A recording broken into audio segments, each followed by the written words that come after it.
Hi. So I'm a beginner artist that wanted to try out digital art, and I thought I would start by doing a reference sheet for some of my OCs, and wow, it's hard. Anyway, I tried documenting some of the steps I did to try to flesh out a story idea I have, so let's get started.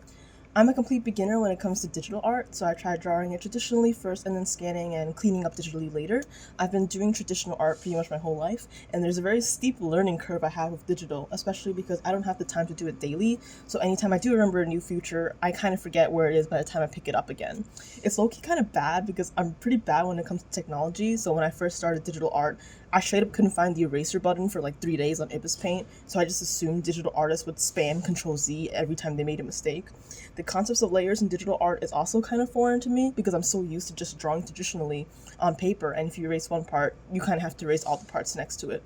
I'm trying to use digital art as a way to format and fix issues like the size of the eyes or head, and I want to learn more about how to color digitally. My hope is that by doing traditional and then doing digital on top of it, I can kind of work my way up to just doing purely digital stuff. Since anytime I do try to do digital art by scratch, the line art looks really ugly and it discourages me from trying digital again.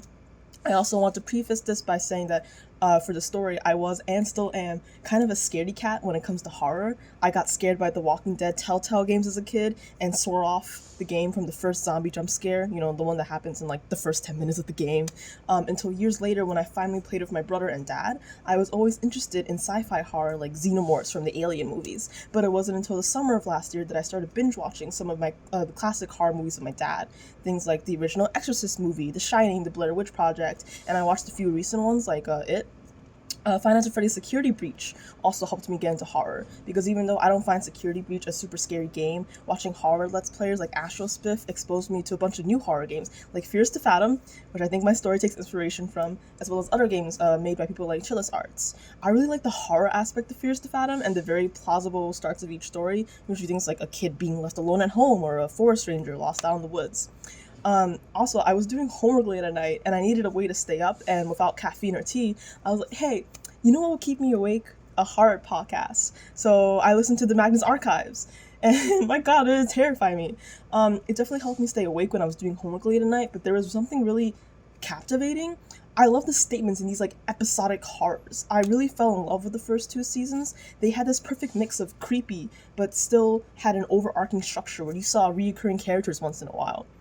My favorites are probably from the first couple of episodes, with that lady seeing her neighbor eat a bunch of notebooks, the episode with the serial killer father killing to protect his daughter from some kind of eldritch evil, and that priest episode where he like ate the skin off someone. It sounds really bad off context, but like it makes sense if you watch the podcast. I know before I heard that if he had a specific fear, the Magnus Archives would cover it eventually, and that cave diver one definitely hit the nail in the coffin for me, especially with the sister's audio at the end of that episode. It was so good. The episode I really loved conceptually and was kind of bummed we didn't learn more about was the episode with the anatomy students, where a teacher has to teach a class about human biology to monsters that are very clearly only trying to imitate humans, and it was such a good potential for weird Eldritch found family content, and I have been scouring AO3 fanfiction sites for anatomy student content, and I think it was kind of a bummer they only got mentioned like one or two times after that episode, like hundreds of episodes later. There were a lot of episodes that I think had really cool potential found family content that I found really interesting, like the father's love episode, where the father kills people as some kind of offering so his daughter doesn't get taken by some type of evil entity. But the podcast focused on the main cast, who I personally didn't really find that appealing, kind of dampened my interest in the rest of the show. I heard the last season of the Magnus Archives, season 5, was a little polarizing for some viewers because they didn't like the ending, and personally, even though I loved the first two seasons of the Magnus Archives, I don't think I'll be continuing on to the last season, just because I kind of got disinterested with the podcast once it started to become more character-driven.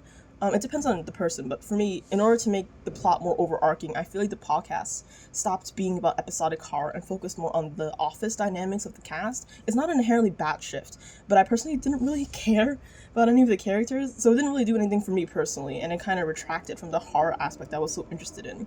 I'm going to be talking about massive spoilers for the Magnus Archives, like from season 1 to season 5.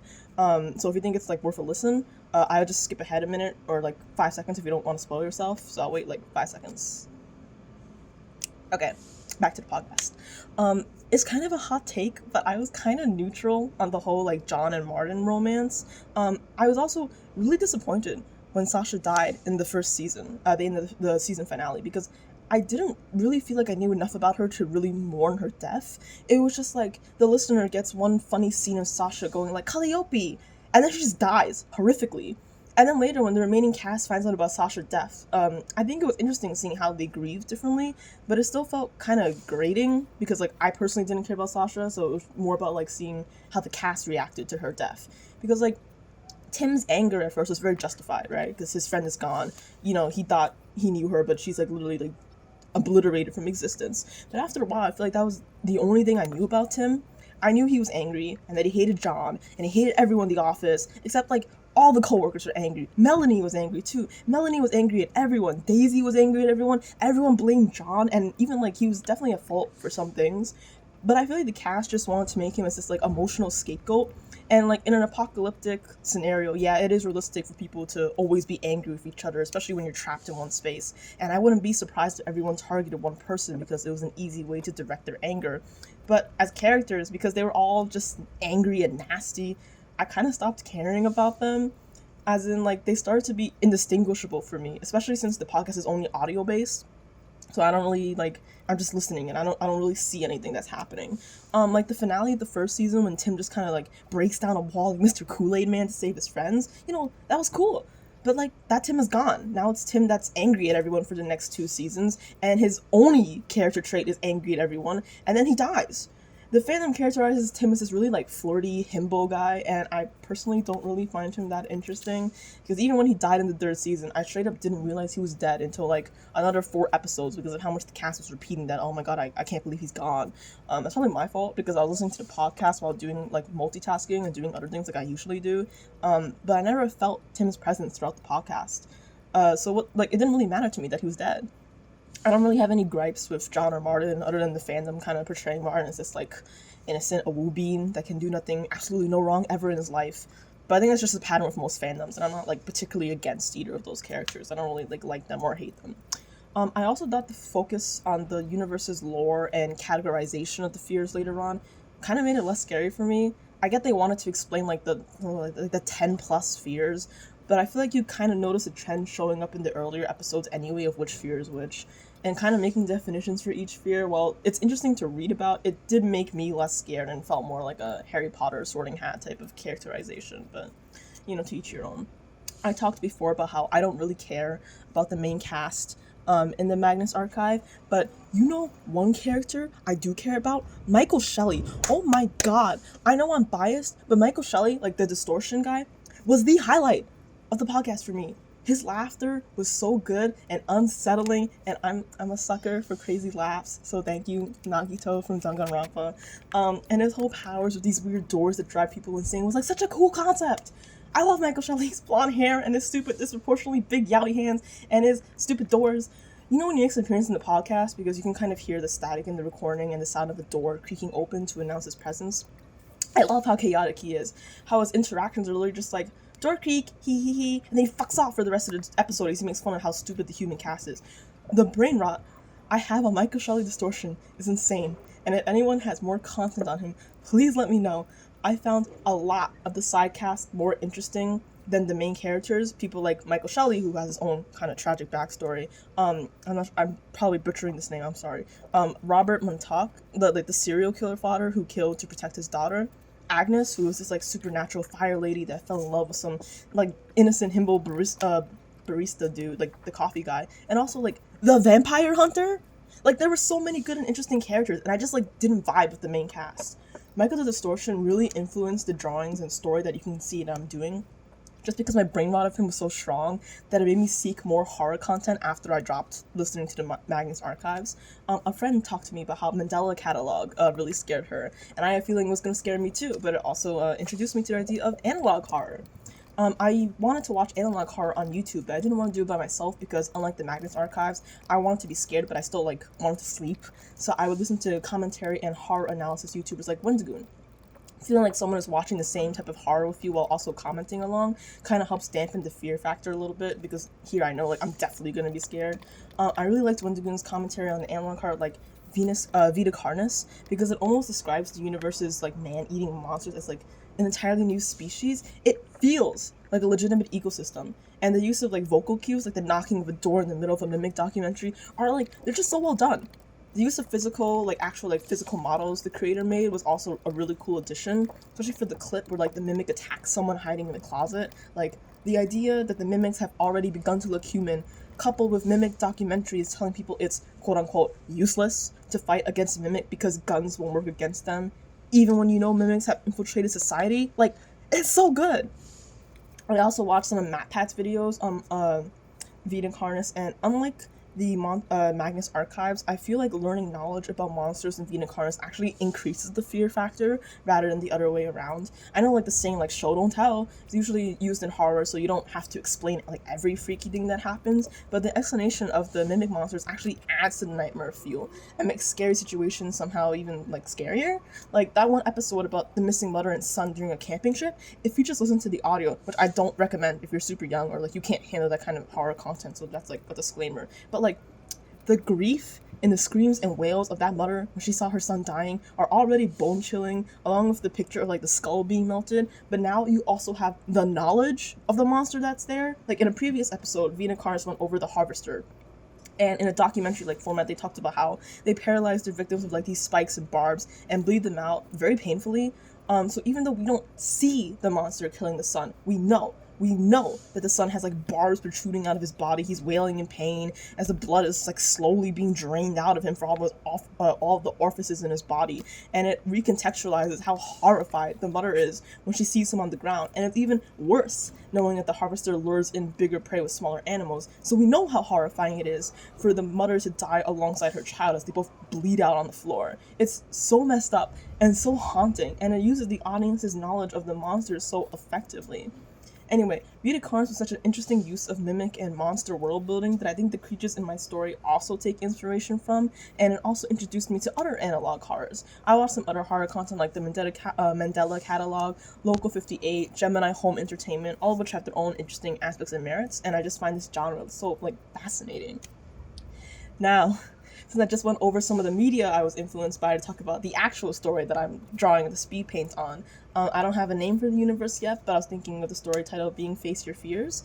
To describe it, our main character is a college girl plagued with cryptic dreams that get more alarming with each passing day. Trying to make ends meet, she also accepts a tutoring position at her school. She tutors 5 classmates who she notices are a little too keen about human biology. With the help of one particularly curious classmate, our protagonist learns more about her father's past, who always disappears late in the night for his quote-unquote work, as she is entrenched further into the supernatural, oftentimes horrific, mysteries of her town. You can definitely see inspiration from things like the anatomy students from the Magnus Archives. I want the protagonist to be teaching students her age that are very clearly not human, even though they're trying hard to be, and to have this kind of push and pull dynamic, where the protagonist knows that she should just quit her job and leave, but needs to stay for the money, evolving into this dysfunctional, kind of wholesome, but also kind of terrifying found family of monsters posing as humans. First things first, I wanted to create a character sheet for our main character. I don't have a name for her yet, but I'm thinking of a female name starting with the letter K that has some meaning related to keys or opening doors, because I'm thinking of the story having symbolism of opening doors or opening new opportunities. I didn't name her K for now, but the first thing that pops up to my mind when I think of this character is the word girl failure. Girl failure is a term for characters that are pathetic in like a cute or endearing way. And I was like, okay, who do I know is a girl failure? And the first person I thought of was Kobani from Chainsaw Man. Obviously, Kay looks very similar to Kobani at this stage, since this is just her initial design, and I kind of just wanted to get her vibes. And I'm also considering making her back ponytail a little bit longer as well. I will note, however, that I've seen Kobani's iconic, like kind of loose hair flap thing at the front of her head, also in other shows like Serial Experiment Lane, which I haven't watched yet, but it's on my list. So I don't think Kobani is like the only character that has ever had this hairstyle. And I also want my character to kind of have that messy ponytail that leaves a lot of her hair loose. Because even in real life, like I've had a low ponytail that has some loose hair in the front because I didn't center the hair tie in the middle. But I'm just not sure what the name of Kobani's like front hairstyle is. Along with other girl failures to be take inspiration from, I thought of Bochi the Rock. It's a really cute anime. I recommend. I love all the little like uses of like different media when she has like her panic attacks and awkward interactions, because I think the way they use different media to show her nervous breakdowns was pretty cool. I also looked a lot at Mikan sprites from Danganronpa, Ultra Despair 2, no, number 2, the second game, because I low-key feel like a lot of her sprite shadows are really recognizable, especially like the sprites of her pulling her hair or the weird way her knees kind of invert into themselves like they do in anime. You might see it flash briefly during the first speed paint of the character designs, but I actually did initially try to give Kay glasses, especially nerdy glasses with more of a Harry Potter, intellectual, smart, nerdy look to them, and I referenced the glasses the characters from the Persona 4 game wore. What's next? I also have another OC. He's the one with blonde hair that you see. I also don't know what his name is. Can you tell I don't know how to name characters? But I'm leaning more towards the name Eli.